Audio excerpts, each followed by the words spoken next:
آج کل قریش کے بچے بچے کی زبان پر یہی ذکر تھا۔ مشرکین ہر وقت مشورے اور میٹنگیں کرتے رہتے تھے تاکہ اگر آپ کی کوئی خبر ملے تو پھر آپ کو پکڑنے کے لیے دوڑیں۔ اس وقت بھی اسی طرح کی ایک میٹنگ ہو رہی تھی کہ مجلس میں ایک شخص آیا جو کسی سفر سے واپس آیا تھا۔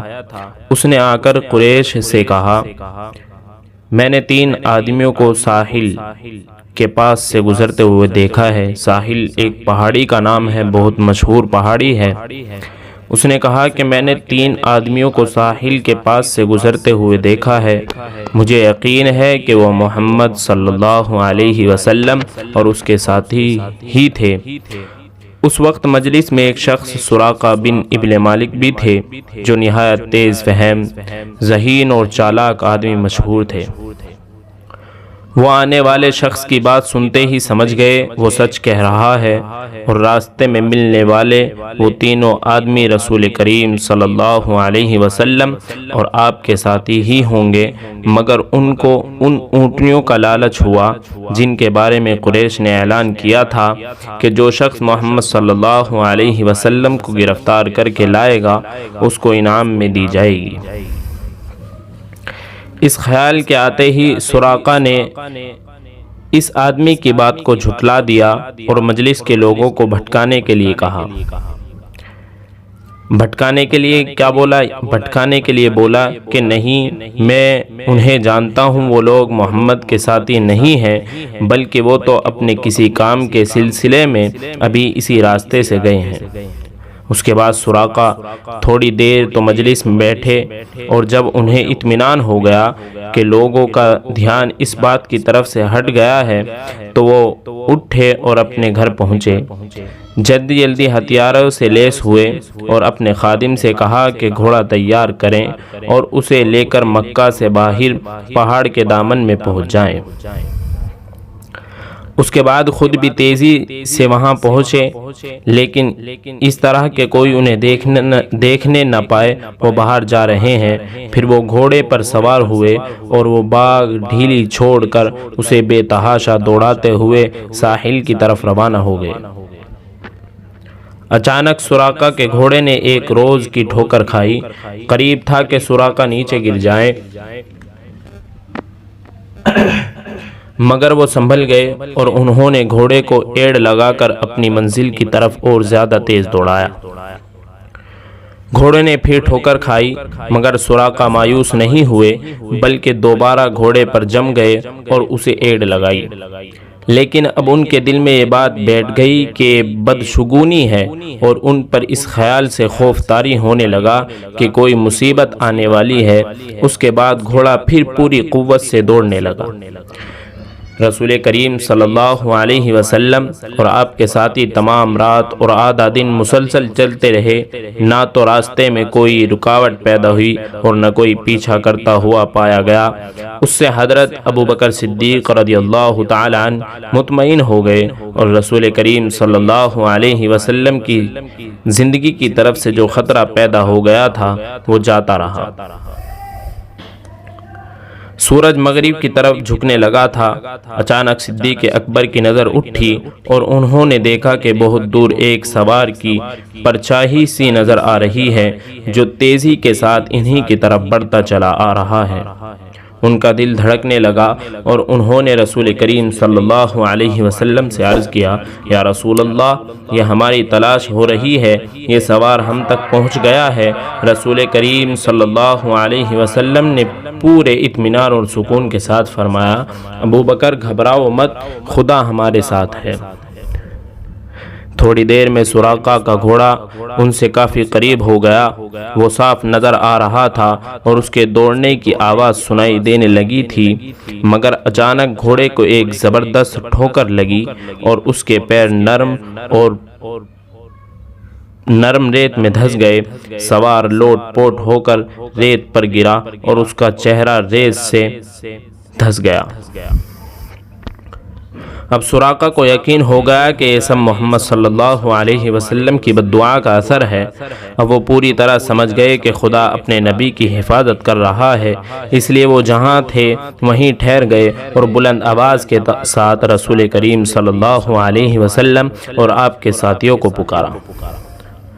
میں سراقہ کہنے لگے، میں سراقہ ابن مالک ہوں، میں جانتا ہوں کہ میری گھوڑی کے پیر آپ کی دعا کے اثر سے دھس گئے ہیں، اس لیے آپ دعا فرمائیں کہ اس کے پیر کھل جائیں۔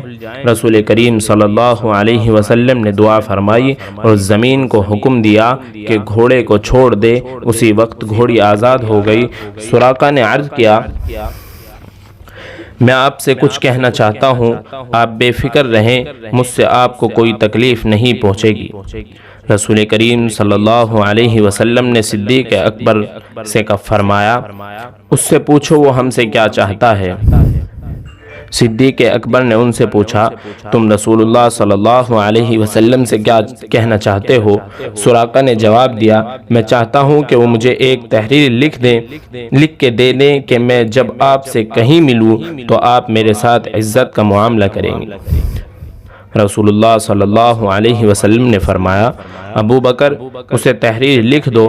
صدیق اکبر رضی اللہ تعالی عنہ نے رسول کریم صلی اللہ علیہ وسلم کے بتائے ہوئے الفاظ ایک چینی کے برتن کے ٹکڑے پر لکھ دیے اور انہیں دے دیے۔ سراقہ تحریر لے کر واپس مکہ چلے گئے۔ مکہ پہنچ کر انہوں نے قریش سے اس پورے معاملے کا کوئی ذکر نہیں کیا، بلکہ انہیں جب بھی معلوم ہوتا کہ کوئی شخص اس راستے کا پتہ بتا رہا ہے جس پر رسول اللہ صلی اللہ علیہ وسلم جا رہے ہیں تو وہ اس کو جھٹلا دیتے۔ اسی طرح اگر انہیں معلوم ہوتا کہ کوئی شخص رسول کریم صلی اللہ علیہ وسلم کی تلاش میں جانے کا ارادہ کر رہا ہے تو اس کو روکنے کی کوشش کرتے۔ جب رسول اللہ صلی اللہ علیہ وسلم سے مکہ سے ہجرت کر کے تشریف لے گئے تھے، جب سے رسول کریم صلی اللہ علیہ وسلم مکہ سے ہجرت کر کے تشریف لے گئے تھے، اس وقت سے حضرت علی رضی اللہ تعالی عنہ ہر وقت آپ کی یاد میں اداس رہتے تھے، مگر چونکہ خود رسول پاک صلی اللہ علیہ وسلم کو ان کو یہ خدمت سپرد کر کے گئے تھے کہ وہ لوگوں کے امانتیں ان کے مالکوں تک پہنچا دے، اس لیے کام پورا کیے بغیر وہ مکہ سے روانہ نہیں ہو سکتے تھے، مگر وہ ہر وقت آپ کی طرف سے فکر مند رہتے تھے، کیونکہ قریش آج کل سخت غضبناک ہو رہے تھے اور ہر وقت اس کوشش میں رہتے تھے کہ کہیں سے رسول کریم صلی اللہ علیہ وسلم کی کوئی خبر ملے تو وہ آپ کی گرفتاری کے لیے فوراً آدمی دوڑا دیں۔ غرض حضرت علی رضی اللہ تعالی عنہ نے جلدی لوگوں کی امانتیں ان تک پہنچائیں اور پھر اس کام سے نمٹ کر تیسرے دن ہی سفر کا ارادہ کر لیا۔ وہ مکے والوں سے چھپ کر روانہ ہوئے۔ انہوں نے سفر کے لیے کوئی اونٹ گھوڑا وغیرہ بھی نہیں لیا، بلکہ رسول اللہ صلی اللہ علیہ وسلم کے پاس پہنچنے کے لیے شوق میں پوری تیز رفتاری کے ساتھ پیدل ہی مدینے کو روانہ ہو گئے۔ حضرت علی رضی اللہ تعالی عنہ رات بھر چلے، تمام دن تنہا چلے، خشک میدانوں میں دشوار راستوں میں اسی طرح چلتے رہے کہ سر پر آگ اگلتا ہوا سورج شعلے برس رہا تھا اور نیچے تپتے ہوئے پتھر اور ریت پیروں کو جھلس رہے تھے، مگر انہیں صرف ایک ہی دھن تھی، وہ تھی رسول اللہ صلی اللہ علیہ وسلم سے ملاقات۔ حضرت علی رضی اللہ تعالی عنہ چلتے رہے یہاں تک کہ ان کے پیروں میں چھالے پڑ گئے اور انہیں چلنا دشوار ہو گیا، مگر منزل پہ پہنچنے کی آرزو انہیں لیے چلی گئی۔ اس تھکن اور تکلیف کے باوجود کہیں بھی آرام کے لیے ٹھہرنے پر تیار نہ ہوئے، بلکہ وہ اس تکلیف سے لڑتے رہے تاکہ رسول اللہ صلی اللہ علیہ وسلم کے پاس پہنچ جائیں۔ آخرکار عقبہ کے مقام پر جو مدینے کے دروازوں سے 2 فرسخ کے فاصلے پر ہے، حضرت علی رضی اللہ تعالی عنہ رسول کریم صلی اللہ علیہ وسلم سے جا ملے۔ دونوں کو دو دو خوشیاں تھیں، ایک تو دشمنوں کی چال سے چھٹکارا پانے کی خوشی اور دوسرے مدینے میں داخل ہونے کی خوشی جو دوستوں کا شہر تھا۔ رسول اللہ صلی اللہ علیہ وسلم عقبہ کے مقام پر 14 دن ٹھہرے۔ اس دوران میں آپ نے وہاں کے رہنے والوں کے لیے ایک مسجد کی بنیاد رکھی اور پھر آپ صلی اللہ علیہ وسلم اور آپ کے ساتھی مدینے کو روانہ ہوئے۔ مدینے والوں کے لیے رسول کریم صلی اللہ علیہ وسلم کی تشریف آوری ایک زبردست خوشی کا پیغام تھی، جس کے لیے مسلمان، مشرک اور یہودی سب ہی تیاریاں کر رہے تھے۔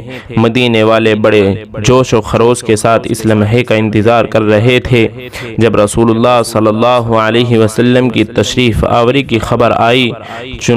چنانچہ جو انہیں نہیں سنا کہ آپ روانہ ہو چکے تھے، چنانچہ جو ہی انہوں نے سنا کہ آپ روانہ ہو چکے ہیں، تمام شہر کے لوگ باہر آ کر آپ کے انتظار میں کھڑے ہو جاتے۔ وہ لوگ پلک جھپکائے بغیر سامنے افق میں نظریں جمائے رہتے جہاں سے رسول کریم صلی اللہ علیہ وسلم نمودار ہونے والے تھے۔ ایک روز جب وہ لوگ اسی انتظار اور بے چینی کے عالم میں کھڑے تھے کہ ایک پہاڑی کے اوپر سے کسی شخص نے پکار کر کہا، اے بنی قیلہ، یہ تمہارے ساتھی آ گئے۔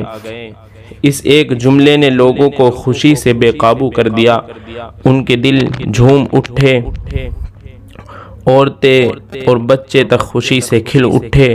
یہ آواز ایک یہودی کی تھی جو دوسرے مسلمانوں کے ساتھ خود بھی رسول کریم صلی اللہ علیہ وسلم کا انتظار کر رہا تھا۔ وہ آپ کی تشریف آوری کے انتظار میں مسلمانوں کی بے قراری دیکھ رہا تھا، جس سے اس کو اس بزرگ اور بلند انسان کی عظمت اور بڑائی کا احساس ہوا جس کے لوگ منتظر تھے۔ اس لیے جیسے ہی اس نے افق میں کچھ لوگوں کو آتے ہوئے دیکھا، وہ ایک دم چیخ اٹھا اور اس نے پکار کر مسلمانوں کو اس عظیم ہستی کی آمد کی اطلاع دی۔ مدینے کے تمام بوڑھے اور نوجوان رسول اللہ صلی اللہ علیہ وسلم کے استقبال کرنے کے لیے باہر آ گئے۔ ان میں سے اکثر وہ لوگ تھے جو آپ کو پہچانتے بھی نہیں تھے، کیونکہ انہوں نے کبھی آپ کو دیکھا ہی نہیں تھا، مگر ان کے دل آپ کو پہچانتے تھے۔ ان کے سینوں میں آپ کی محبت اور عشق بھرا ہوا تھا۔ اور پھر ایک درخت کے سائے میں مدینے کے بڑے بوڑھے رسول کریم صلی اللہ علیہ وسلم اور آپ کے ساتھیوں سے ملے۔ اس وقت جناب سرور کائنات اس درخت کے نیچے خاموش بیٹھے تھے۔ چونکہ دھوپ آ گئی تھی، اس لیے حضرت ابو بکر صدیق رضی اللہ تعالی عنہ نے بڑھ کر اپنی چادر سے آپ پر سایہ کر لیا تھا۔ اس سے لوگوں کو بھی رسول کریم صلی اللہ علیہ وسلم کے پہچاننے میں آسانی ہو گئی تھی۔ یہ جمعے کا دن تھا۔ رسول کریم صلی اللہ علیہ وسلم نے وادی رانونا کے درمیان میں جمعے کی نماز ادا کی۔ آپ کے ساتھ ان تمام لوگوں نے نماز پڑھی جو آپ پر ایمان لا چکے تھے اور آپ کو دیکھنے سے بھی پہلے سے آپ کا ساتھ دے رہے تھے۔ اس کے بعد رسول کریم صلی اللہ علیہ وسلم مدینہ شہر میں داخل ہوئے، جس شہر نے اس وقت آپ کا ساتھ دیا جب خود آپ کے شہر نے آپ کے ساتھ دشمنی کی۔ آپ کو وہ انصاری گھیرے میں لیے ہوئے تھے جنہوں نے اس وقت آپ کا ساتھ دینے اور مدد کرنے کا حلف اٹھایا جب خود آپ کی قوم آپ کے ساتھ دغا کر رہی تھی۔ مدینے کی تاریخ میں یہ ایک یادگار اور انتہائی برکت والا دن تھا۔ آج سب بچے، بڑے اور مرد اور عورت اس قدر خوش تھے جتنے کبھی بھی نہیں دیکھے گئے۔ آج دنیا کے سب سے بڑے اور سب سے بزرگ انسان نے اس شہر کو اپنے مبارک قدموں سے عزت بخشی تھی۔ مدینے کے سردار ایک دوسرے سے پہلے حاضر ہونے کی کوشش کرتے ہوئے رسول کریم صلی اللہ علیہ وسلم کے پاس پہنچے۔ ان میں سے ہر ایک یہ چاہتا تھا کہ آپ صلی اللہ علیہ وسلم اسی کے مکان پر قیام فرمائے تاکہ اس کو رسول کریم صلی اللہ علیہ وسلم کے میزبان بننے کی عزت حاصل ہو۔ چنانچہ ہر ایک آپ صلی اللہ علیہ وسلم سے یہی کہتا ہوا نظر آیا، ہمارے ساتھ تشریف لائیں یا رسول اللہ، ہم آپ کی حفاظت بھی کریں گے اور آرام بھی پہنچائیں گے۔ رسول کریم صلی اللہ علیہ وسلم نے اپنی اونٹنی پر سوار ہو کر اس کی لگام ڈھیلی چھوڑ دی اور فرمایا، اسے چھوڑ دو، یہ خدا کے حکم سے خود کہیں ٹھہر جائے گی۔ اونٹنی رسول کریم صلی اللہ علیہ وسلم کو لیے ہوئے مدینے کے راستوں میں سے گزرتی رہی، پیچھے پیچھے آپ کے ساتھ آپ کے صحابہ تھے۔ مدینے کے لوگوں کا ہجوم ایک آواز میں بہت زور زور سے کہتا آ رہا تھا، اللہ اکبر، اللہ اکبر، محمد تشریف لے آئے، اللہ اکبر، اللہ اکبر، محمد تشریف لے آئے۔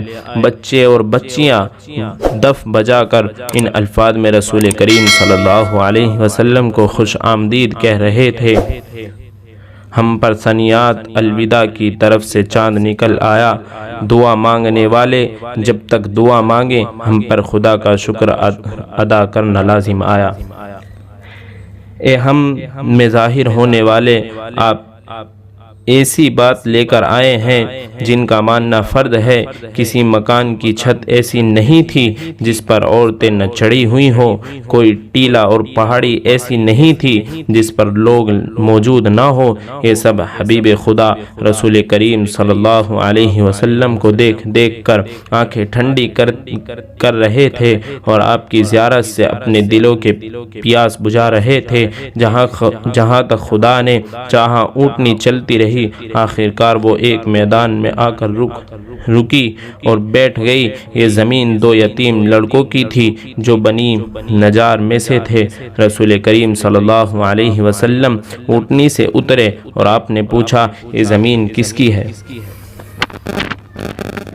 معاذ ابن عذرا سامنے آئے اور انہوں نے عرض کیا، یا رسول اللہ صلی اللہ علیہ وسلم، یہ زمین عمروں کے دو لڑکوں سہل اور سہیل کی ہے۔ یہ دونوں یتیم ہیں اور میری تربیت میں ہیں، میں ان کو راضی کر لوں گا، آپ یہاں مسجد بنوا لیجئے۔ رسول کریم صلی اللہ علیہ وسلم ان لوگوں کے سرپرست اور مربی معاذ سے زمین خرید لی اور حکم دیا کہ اس جگہ آپ کے لیے مسجد بنا دی جائے۔ رسول کریم صلی اللہ علیہ وسلم نے حضرت ابو ایوب کے مکان پر قیام فرمایا اور ان صحابی کا اصل نام خالد ابن زید انصاری تھا۔ جب تک مسجد اور مکان تیار ہوئے آپ ان کے یہاں رہے، اس کے بعد آپ نے اپنے مکان میں قیام فرمایا۔ رسول کریم صلی اللہ علیہ وسلم کا ساتھ اور آپ کی قربت حاصل ہونے پر بنی نجار کی خوشی کا ٹھکانہ نہیں تھا۔ بنی نجار رسول کریم صلی اللہ علیہ وسلم کے دادا عبد المطلب کی ننیال والے تھے۔ ادھر بنی نجار کے پڑوسی بھی خوشی سے پھولے نہیں سما رہے تھے، اس لیے کہ انہیں جناب رسول کریم صلی اللہ علیہ وسلم کا مبارک پڑوس میسر آیا تھا۔ وہ اپنی خوشی کا اظہار ان الفاظ میں کر رہے تھے، ہم بنی نجار کے پڑوسیوں میں سے ہیں، زہ نصیب ہمیں محمد صلی اللہ علیہ وسلم کا پڑوس ملا۔